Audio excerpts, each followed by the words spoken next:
UAE-യിൽ heavy ഡ്രൈവേഴ്സായി job അന്വേഷിക്കുന്നവർക്ക് ഈ വരുന്ന May 25-ാം തീയതി ഫെസിലിക്കോ മാനേജ്മെന്റ് എന്ന കമ്പനി വാക്കിംഗ് ഇന്റർവ്യൂ അനൗൺസ് ചെയ്തിട്ടുണ്ട്.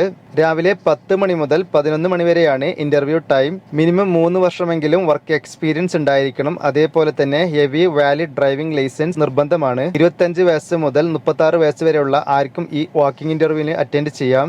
കുറഞ്ഞത് 3 വർഷമെങ്കിലും വർക്ക് എക്സ്പീരിയൻസ് ഉണ്ടായിരിക്കണം. ഇന്റർവ്യൂവിന് പോകുമ്പോൾ കാൻഡിഡേറ്റ്സ് കരുതേണ്ട documents CV, passport, visa copy, driving licence and school certificate. അതിനോടൊപ്പം വൈറ്റ് ബാക്ക്ഗ്രൗണ്ട് ഉള്ള 2 ഫോട്ടോസും കരുതേണ്ടതാണ്. Interview location office number 2324 M floor entrance C, the curve building, Al Quoz, Dubai. അപ്പോൾ നിങ്ങളുടെ സുഹൃത്തുക്കൾ ആരെങ്കിലും ഹെവി ഡ്രൈവറായി ജോബ് അന്വേഷിക്കുന്നുണ്ടെങ്കിൽ അവർക്കും കൂടി ഈ വീഡിയോ ഷെയർ ചെയ്ത് കൊടുക്കുക. നമ്മുടെ വാട്സപ്പ് ഗ്രൂപ്പിൽ ജോയിൻ ചെയ്യാനുള്ള ലിങ്ക് ബയോയിൽ നൽകിയിരിക്കുന്നു. ഇതുപോലുള്ള ഏറ്റവും പുതിയ ജോബ് ഇൻഫർമേഷൻ വീഡിയോസിന് വേണ്ടി ജോബ് സ്ട്രീറ്റ്